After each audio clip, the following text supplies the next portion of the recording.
pleasant good day to each and every one of us, especially to my prospective employer in Hong Kong. Good day, Ma'am and Sir. I'm Katrina A. Villacruzes, 30 years old, a high school graduate, married, and I have two children, aged 9 years old and 8 years old. Right now, we're living here in Barangay Panang, San Agustin, Isabela with my family. My husband is a farmer, my father is a tricycle driver, my mother is work as a family helper here in the Philippines. I have 4 siblings also, and I am the youngest among of them.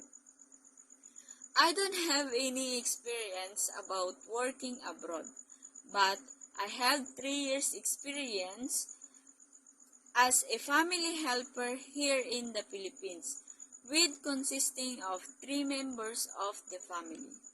As a family helper, I do the household chores, such as laundry, ironing, cooking, and cleaning inside and outside the house.